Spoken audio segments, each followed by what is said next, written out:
Helps if over there we go. Hey, hi, hello, welcome back, Alexandrian Codex. It's an early 11:32 p.m. on November 5th, 2021.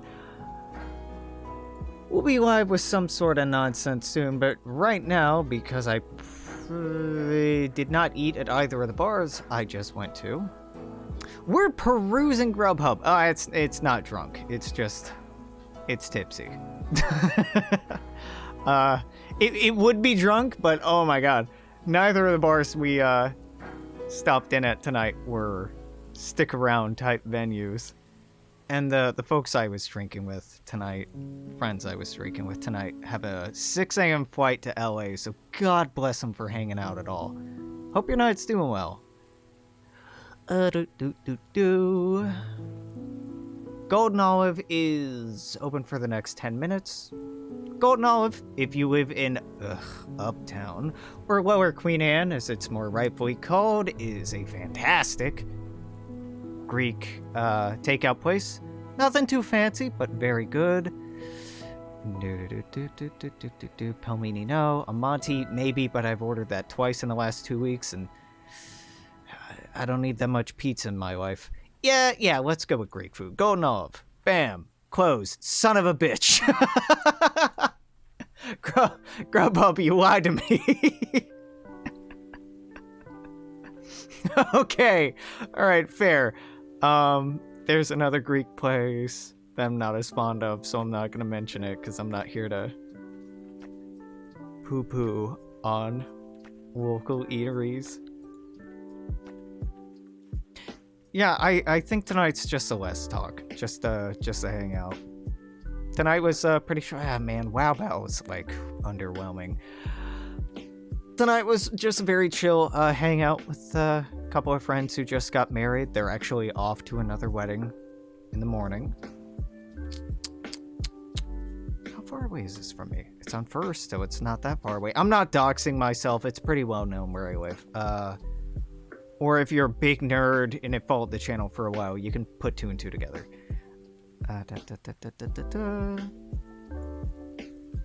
Yeah, okay, sure.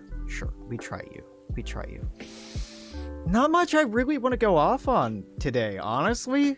Like, I was telling a friend of mine, like, today's been a very cozy day. Like, I've done a whole lot of nothing.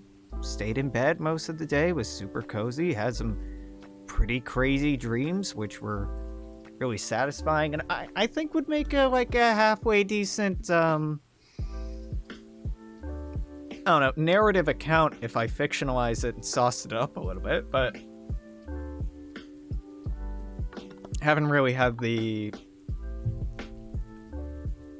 not the spoons. Like, today is not actually like a no bones, low spoons kind of day. Today's just like, I don't care.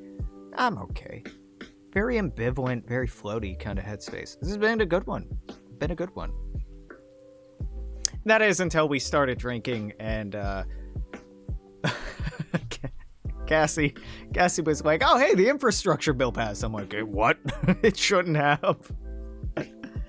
And starting to spiral on it was only the 1.2 trillion version of the bill that passed, and looking at all the shit that had been cut from it, and then thinking about the local elections, and I'm just like screaming internally at the bar like a very functional human being.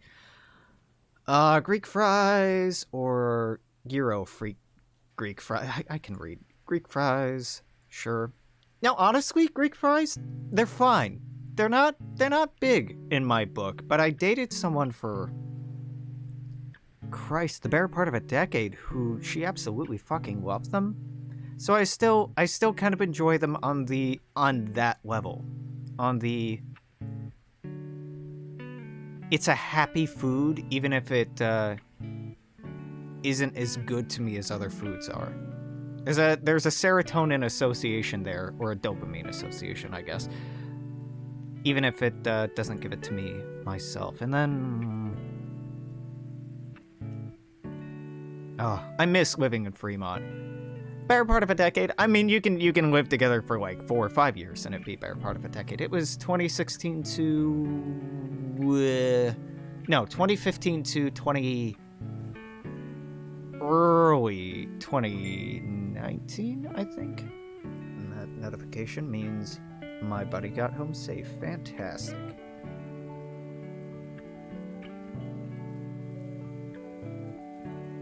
Yeah, longest relationship I've ever been in. If we had both been in stable financial positions, would have been, about half of that time. But you know, capitalism forces all of us into coping and making do with where we are, so a lot of people stay in fairly unhealthy relationships and unhealthy situations for far longer than they should out of inertia and, you know, comfort, right? Comfort. Glad to hear it. Have fun in redacted. I'm not giving away their travel plans, but glad to hear it. I didn't order anything to eat while we were out because we went to a place with a super pretentious name that we all assumed would be a quiet bar that was just kind of like hoity-toity. Was not at all. What it turned out to be was a fairly drunk bartender blasting like metal, and my buddy was super into it. I'm like, man, I would have been into this if I were like 16, but like, what the fuck? This is very hard to talk in. And it wasn't like a club or anything, it was a very small bar. And the second place we went to was a German beer house, which we expected to be like, kind of like, I don't know, middle-aged people. But I forgot it was right next to Seattle U. So it was like half sorta nightclub, hence this little ditty right here. The DJ was not doing a good job. It was decidedly not lit, and I was having a ball just hating on all of the bros I saw there and how just young and stupid college kids were. I'm like, fuck, I remember this. I'm so glad. I joked, please take me there on my 30th birthday. Like, it's coming up. Just please give me that positive reinforcement that it's for the best that I'm getting older. Like, oh my god. That was a joke. Remember all the happy times we had? This isn't the bit with, No. This isn't the bit that has Northern Lion mixed into it. I thought it might be, but no. It might be the same artist. College kids are terrible. Only takes like 2 years to realize. I mean, I was bitter as fuck when I was in college anyway. But like, especially seeing it now at like 29 going on 30, I'm like, what the fuck are you doing? Like, the young women dress slutty? Hell yeah, I'm here for it. Dress slutty. But bro squads are a phenomena that I wrote a paper on in college, actually as part of my entrance papers to college. Bro squads, I defined as a group of 3 or more young men between the ages of 20 and 25. Typically, groups go from 4 to about 12 members at any given point. They increase in membership and size until about 1 in the morning, then start to decrease. They behave more like a swarm or a group of fish, school fish, than a lot of other social groups, and there's like all kinds of social behaviors that come with it. Again, I went to school for anthropology and sociology, so this wasn't just me being a pretentious asshole dunking on dudes in fraternities. It was that, but it wasn't just that. And I saw some bro squads tonight and was just incredibly pleased. I'm like, this shit holds up. I'm not wrong. This is a documentable phenomena, and I love it. I love it so much. Euro sandwich? Euro combo. What's in the Euro combo? Drank. Pfft. No, dog, I got drank here. We give me Okay, so if I'm ordering a Euro, chicken is the more sustainable option. I guess. Lamb is healthier for you, and some lamb places are more sustainable, so we're going with lamb because that's a traditional option. But God, my brain is fucked. Anytime I order anything, I start calculating how many pounds of CO2 is this? How bad is this for the planet?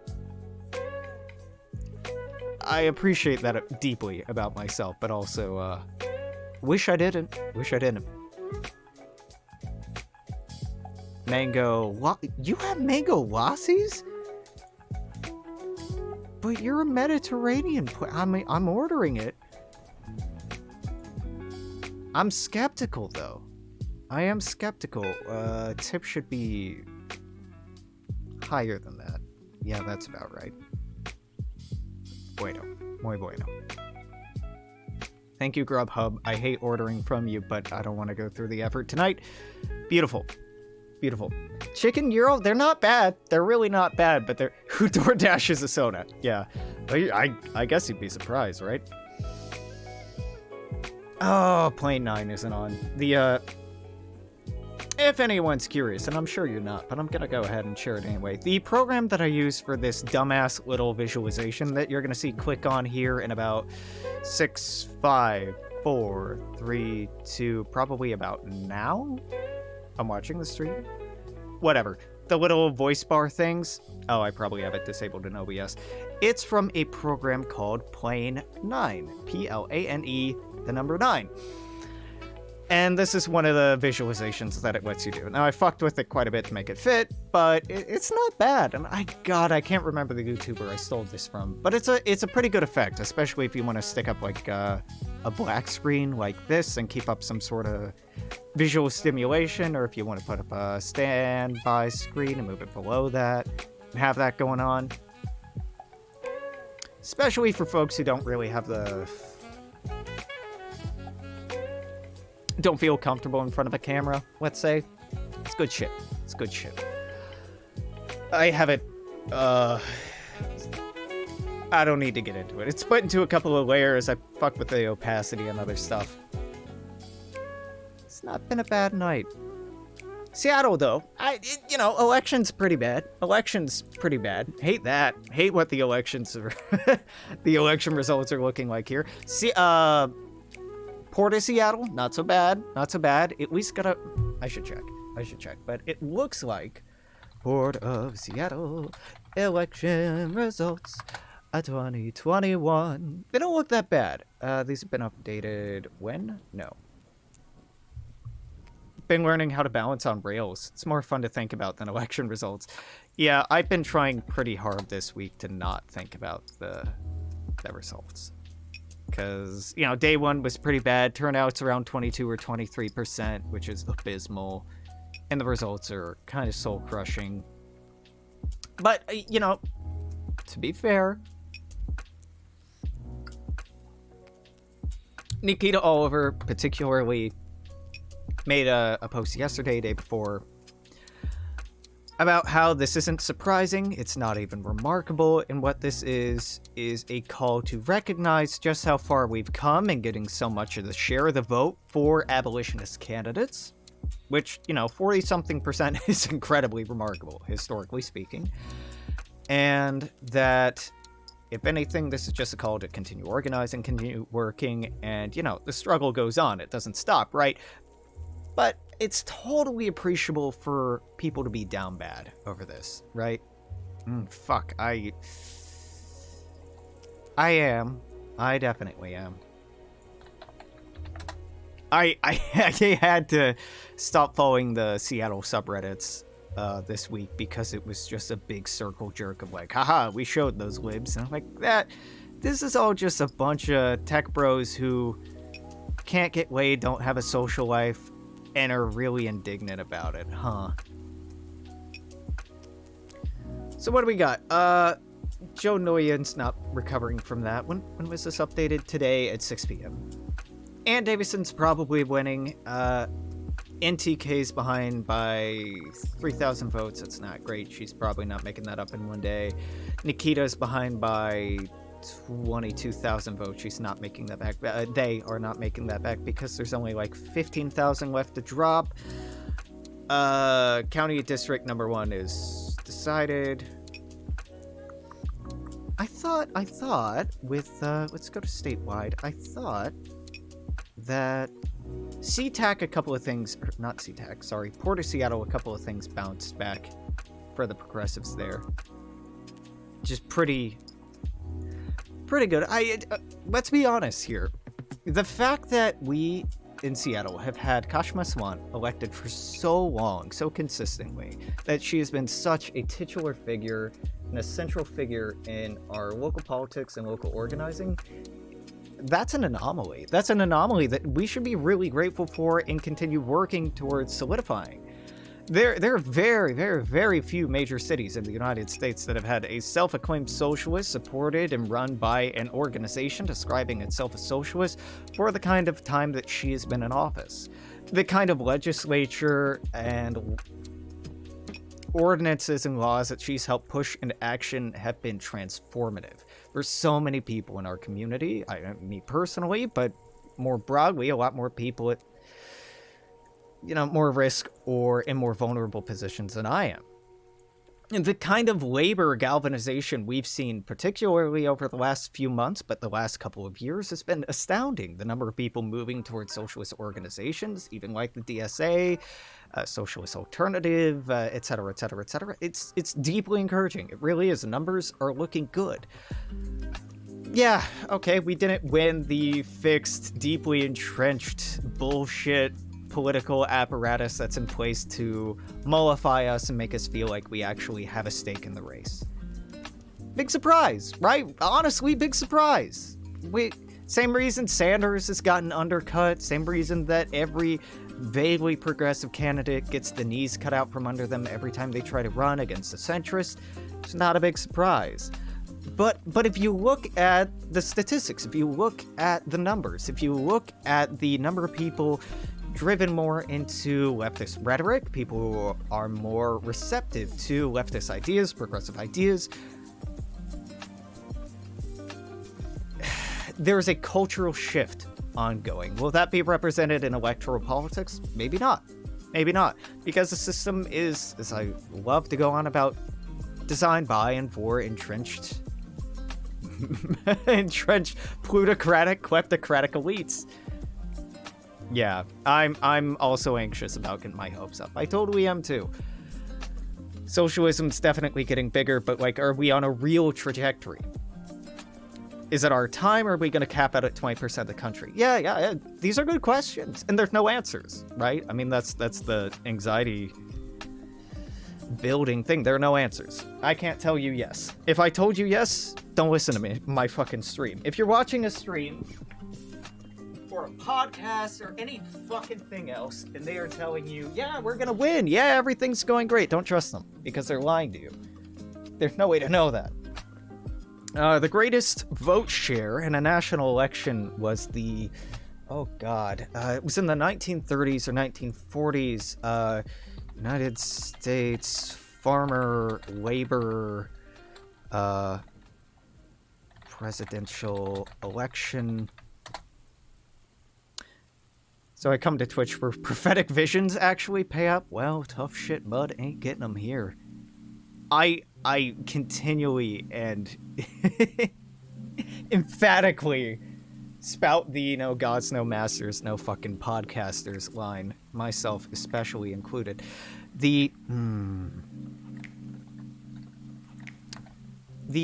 Farmer Labor Party, or some derivative of it, was the high water mark in the 20th century of socialist organizing and socialist electoral success in the United States. God, I have to dig up my fucking Victoria 2 notes for this. Event planning, presidential elections. Here we go.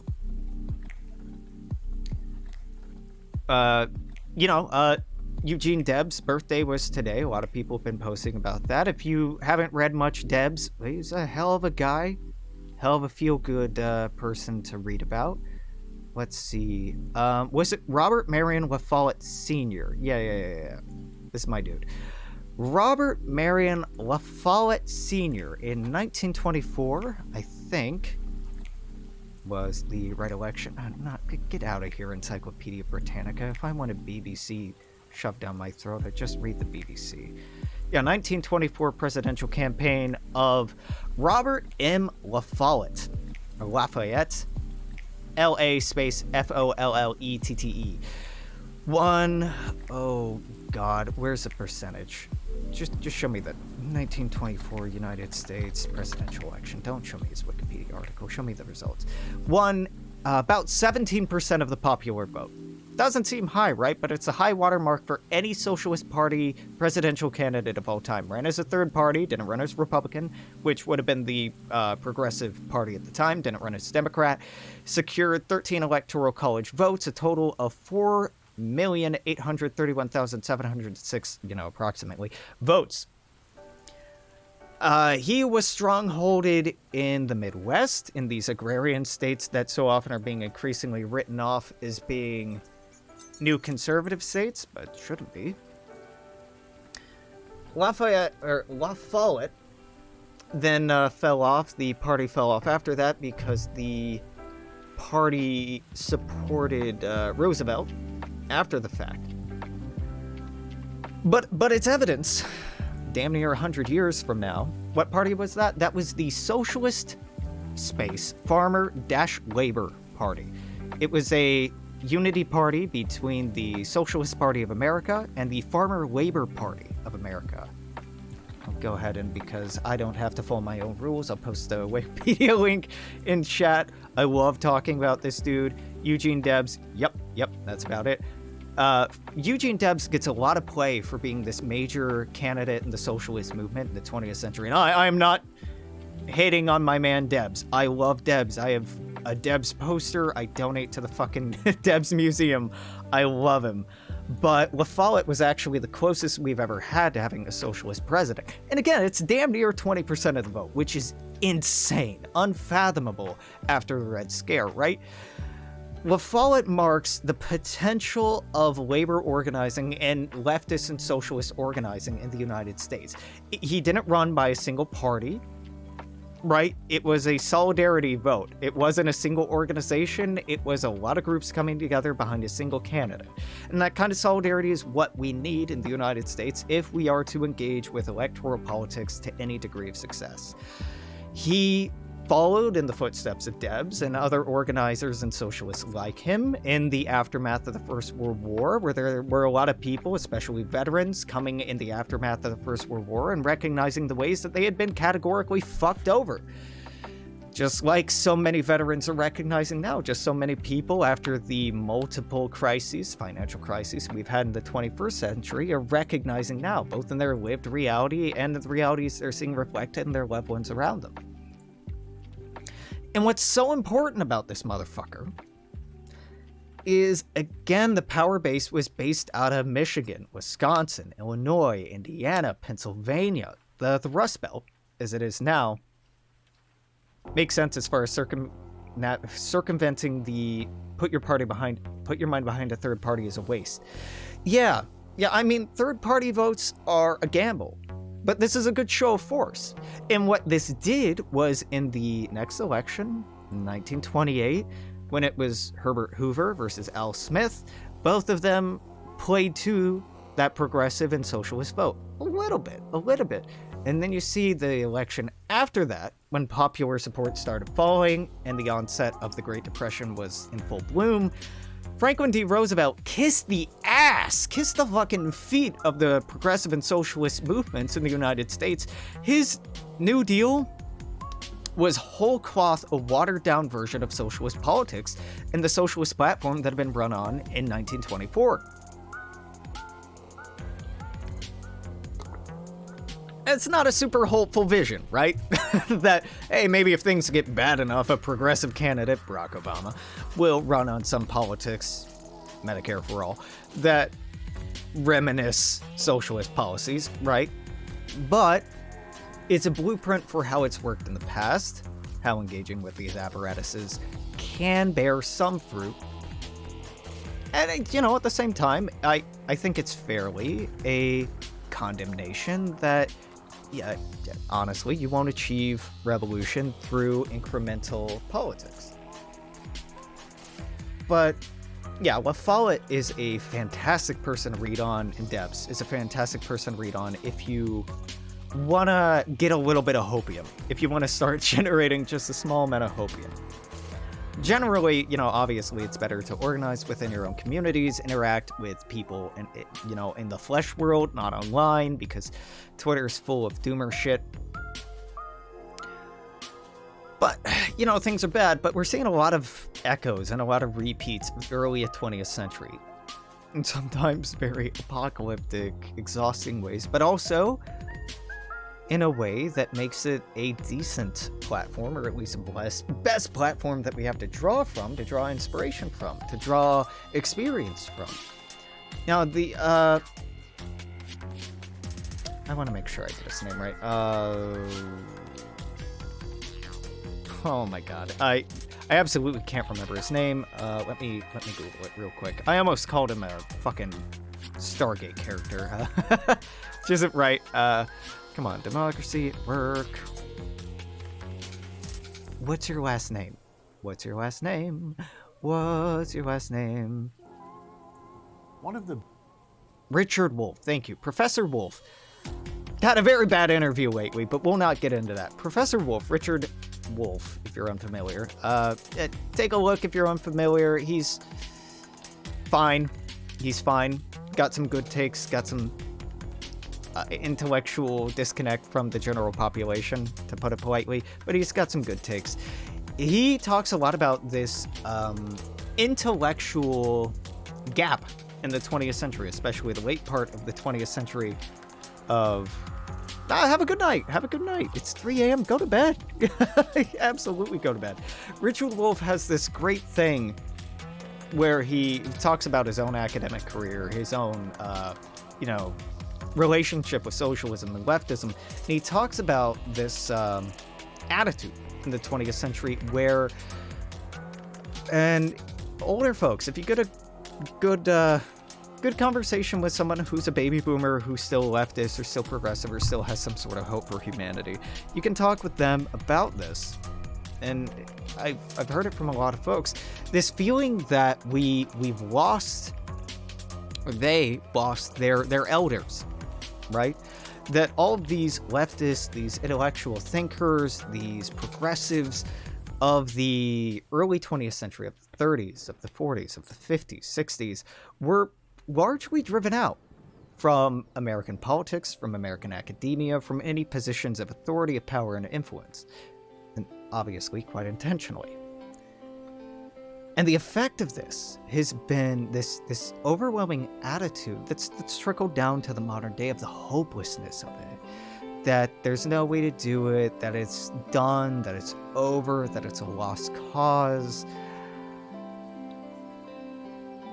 But if somebody makes a very concerted effort to undermine your support system, to try to gut it, so that the next 20, 30, 40, 50 years, you have to rebuild a movement from scrap. They don't do that because you're weak. They don't do that because you're running on inertia. They don't do that because there's nothing valid or powerful about your movement, about your values. They do that if they're afraid of you. The socialist and red purges of the 20th century are, if anything, deeply encouraging. When former President Trump was going on about how socialists and these damn Antifas were the greatest threat to America, I gotta say, it was a speech he gave at what the fuck is the name of the mountain? Stone Mountain? Yeah, it's Stone Mountain, I think. It's some white supremacist gathering point in the South. I can't remember where. Was it,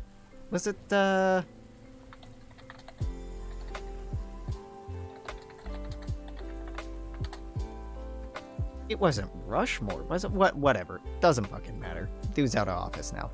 When he gave a speech at this national monument about how the greatest threats to the United States were these leftists and Antifas, dude, nothing he could have said would have made me happier than that. And it's true. It's true. Well, if you look at labor organizing now, it's fundamentally and beautifully true.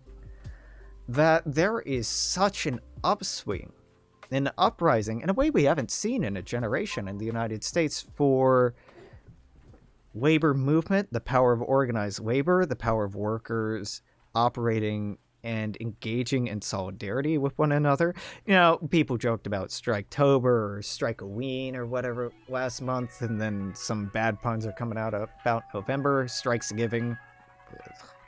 Little cringy if you ask me, but say la vie.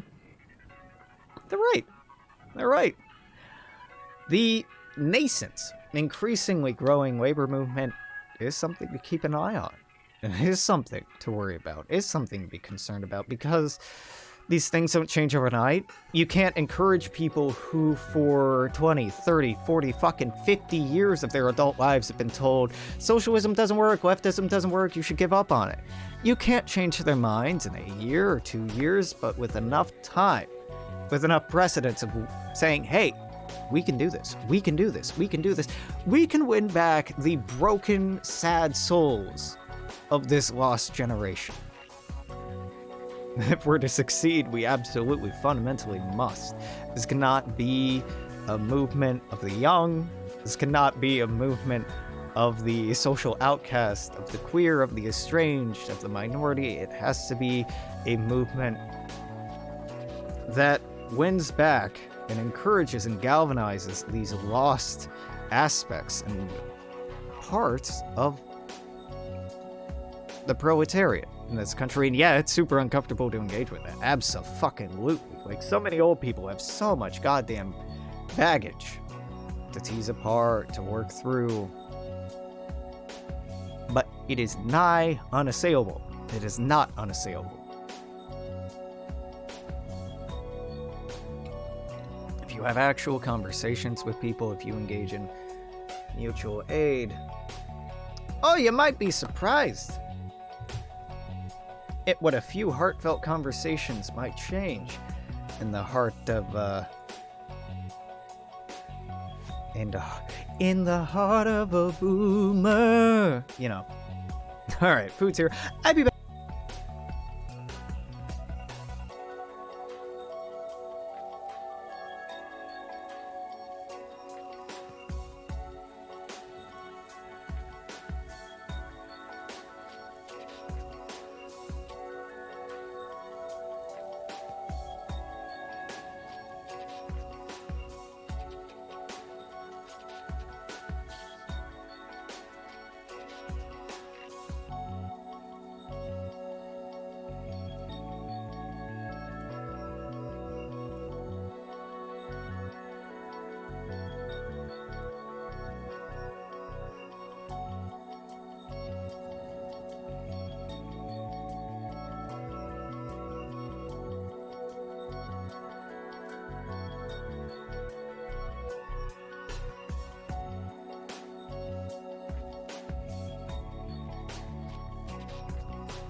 Yeah, I know it's a little off character for me to be so insistently optimistic, but damn if I ain't huffing that hopium.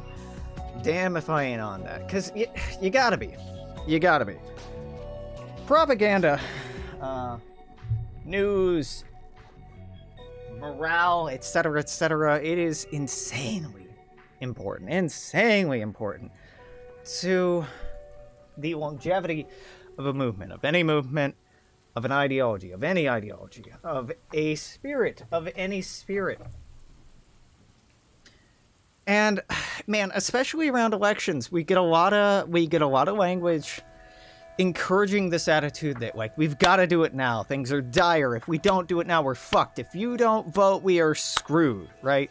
We get a lot of doomerism. We get a lot of apocalyptic visions, and albeit many of them are true, no, we cannot afford, many of us cannot afford 4 more fucking years of incremental, moderate, liberal horseshit. We absolutely cannot.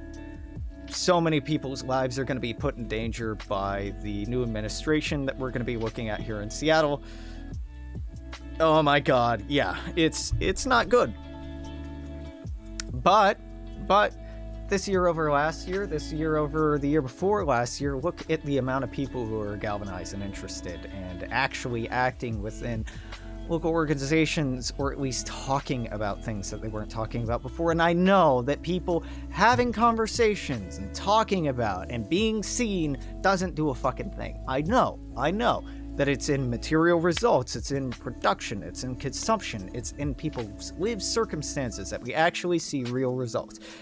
And by all accounts, we are not really seeing that. We're seeing that in small trinkets here and there. Like, oh, well, we bought out this hotel, and this has livable housing, I guess, now, and yada, yada, yada. It's, again, incrementalism. And incrementalism is not going to, in the long term, help a lot of people. But I think we're in a better position than we've ever been. At least in my life. That the momentum is trending in a certain direction. You know, I don't see populism dying off. I don't. In the United States. I see populism only intensifying both on the left and certainly on the right.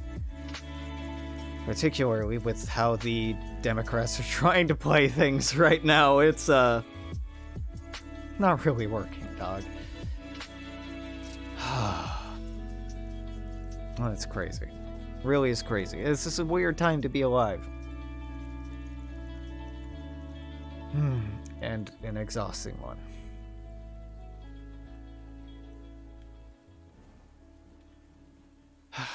Yeah, I don't know. I'm trying to be vaguely optimistic. A lot of that is just platitudes. A lot of that just is, you know, my own personal comfort, my own personal level of, you know, privilege and comfort I get to fall back on. A lot of people don't have that. A lot of people don't have that. At least not to the extent that I do. So, you know, there's no great call to action. There's no pitchforks and torches call.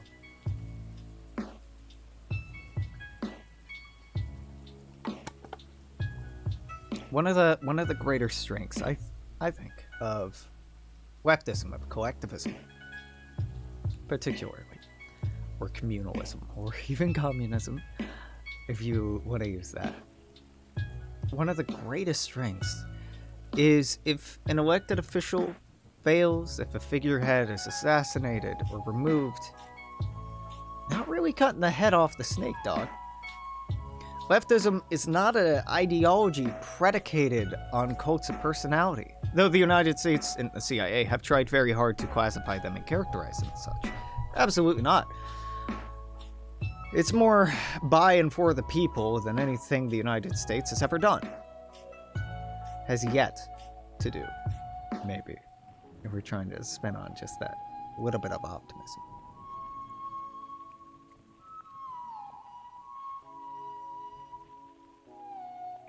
One person failing to make an office. Okay. We'll get somebody else. We'll try another year. I don't think you get to unbreak people. After a certain point, people are so tired, so broken, so exhausted that they know the world they want to live in. They know what they deserve and what they need and what everybody else deserves and need, and they can see the entirety, or at least a fair aspect of the inequities, inequalities, and grand conspiracy looking down on them.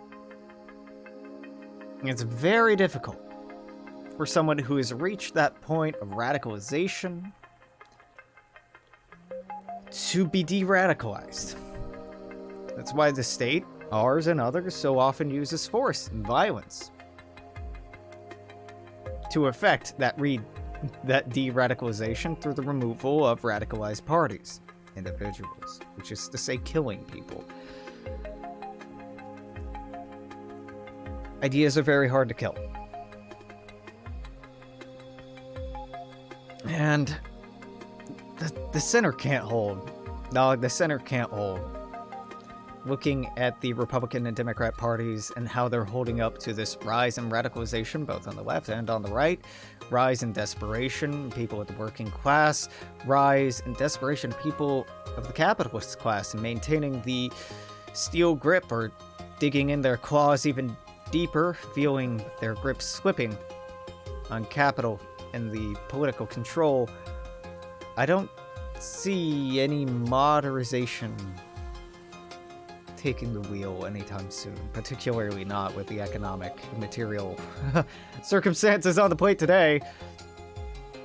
Vast majority of Americans now live in states that have no eviction moratoriums. With those ending, millions of people face immediate eviction from their homes. Real estate moguls and organizations are, quite fittingly, failing based on bad algorithms and buying too much to inflate a market that nobody can actually afford to engage in except for organizations like BlackRock and wealthy buyers. Oh man, just we're seeing some real failures. And keep in mind, we are a globalized market. Yeah, it's easy in the United States to think that we're the center of the world, but China increasingly is, and China's real estate markets are also going through some difficult time because those independent of government entities have also made some very bad bets and have hedged their bets on the government bailing them out, which Beijing seems entirely uninterested in doing. All the more power to them. And certainly that could have ramifications for us. I mean, this whole inflationary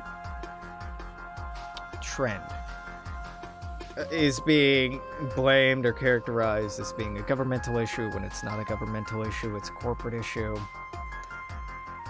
And trying to shift blame is not going to make it go away. You're not going to get more buyers by saying, oh no, it's their fault. You're not going to get more participants in the market by trying to eschew responsibility. It doesn't really work that way, sweetheart. Yeah, I was talking with someone tonight, a friend of mine who is in city planning, let's say, infrastructure planning. They're like, hey, the infrastructure bill got passed. It's great. So, like, for the next 5 years or whatever, they're like, I'm good. I'm like, is it going to be 5 years? Like, the amount of money in that bill that's actually going to or doing anything, the amount of that money that's going to be efficiently allocated, maybe one or two, you know, it'd be great if it were 5 years, but I don't see it being efficiently. Man. How do you unsink a ship is basically where we're at right now. Not to be too pessimistic, but man, that's kind of where we're at. How do you unsink a ship? How do you restore faith in democracy when 60-70% of the American population don't have faith that elections are free and balanced or fair anymore, when an increasing amount of states are putting into law efforts to control who can vote and how and under what circumstances? How do you galvanize consumers to believe in the health of an economy as a shambling facsimile of what it once was? How do you do that? I don't know. I honestly don't know. I don't have a good answer for that. I'm not grandstanding as if there's some easy, simple solution here. There absolutely is not, and that should fucking terrify you. Certainly, moderates like Biden don't have them. Nothing fundamentally will change. Biden isn't going to solve anything anytime soon. He's just going to dig in the heels of the state in the hopes that the inertia running since the late 1970s, early 1980s will carry us through, and it won't. And people like Trump, who is likely looking at a 2024 return or attempt to return to office, whose attitude is that a further deepening of neoconservative values, but increasingly fascist attitudes, will get us there, and it won't. I don't think that fascism true-blooded fascism can succeed in the United States. I really don't. Because fascism needs a certain degree of bureaucratic efficiency that we simply do not have here, a certain level of organizational competency that we do not have. Oh, certainly, our military-industrial complex and our military especially espouses that it does, but it doesn't. The Pentagon has multiple times within the last 20 years tried to run an audit and trying to figure out exactly how much money the United States Armed Forces do need and do spend on a given year, or even where that money is going, or the number of military emplacements or outposts that we have worldwide. You know what? They failed. They failed every single time to account for every fucking base that we have. The Pentagon doesn't even know how far afield we are. American fascism is violent and efficient in that violence. Well practiced in that violence. American imperialism is time-honored, well-schooled, but unsustainable. Unsustainable. It's the largest employer in the world, and it can't even keep track of its own assets. There's very little, very little to be hoped for if that's where you're putting your eggs, if that's the basket you're putting your eggs in. If you're libertarian and hoping that you can vote all of the state's power away from the state, come on, dude, you can't be that stupid. If you're thinking that some sort of, militia movement will do it, come on, you can't be that stupid. You can't.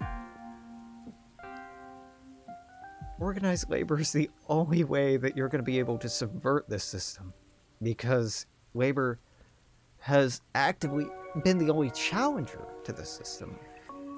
Labor gets to operate on multiple levels all at once. It gets to ride that profit motive by which capitalism sustains itself and by which workers are coerced into work.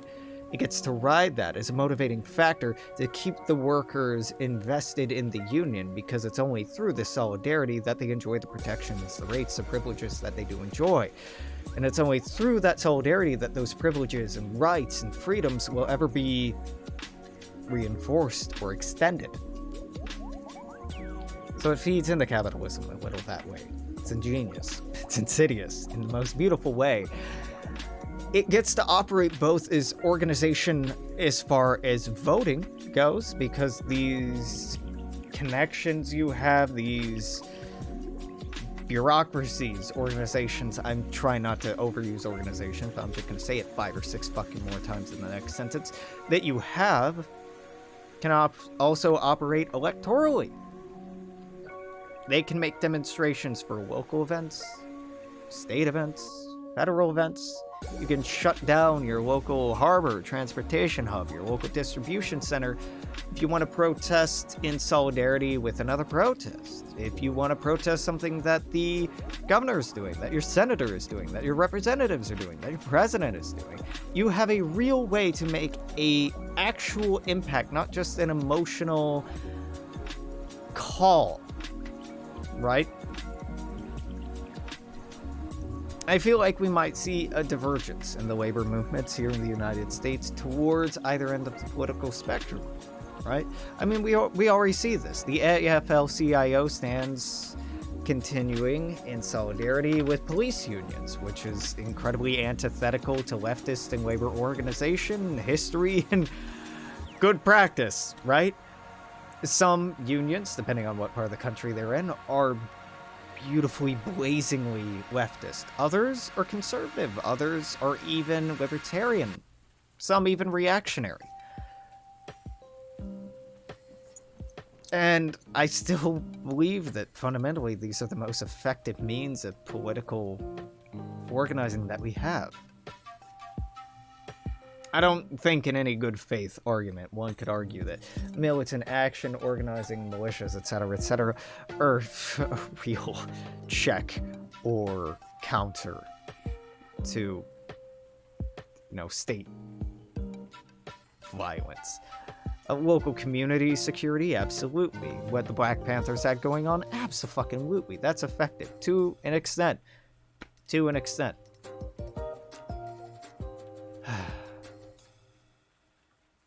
I don't know, I'm trying so hard to spin the discouragement that I feel over the last week. Not discouragement, disheartenment that I felt over the last week as a call to action. It's a motivation to renewed stealing of the soul and outreach towards your fellow human beings, towards your community, towards your friends and loved ones, comrades. This is a moment of disappointment, sure, certainly, but not a moment to despair. A moment to say, well, we tried it your way. We tried it the nice way. And you didn't want to let us try it the nice way, so fuck you, I guess we're gonna do it our way. Okay. Again, it's not quite an hour, but me hungry. Me hungry. Me gonna eat. Washington ain't gonna save us. State Capitol ain't gonna save you. City Council ain't gonna save you. Mayor ain't gonna save you. Ain't no one gonna free us but one another.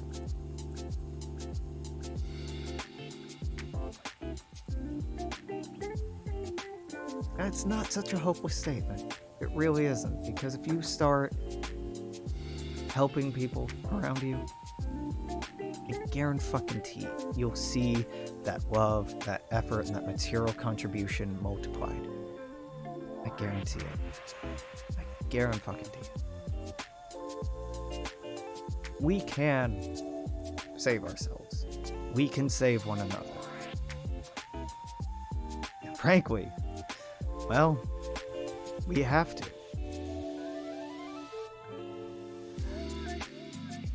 It's on that very inspiring note. I'm gonna wrap up. Made a point to stream today.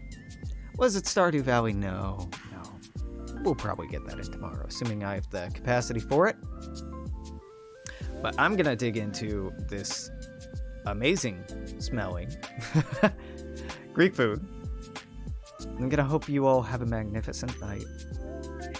Take care, and well, until tomorrow, I'm gonna say toodaloo, and I'll see you then. Bye-bye.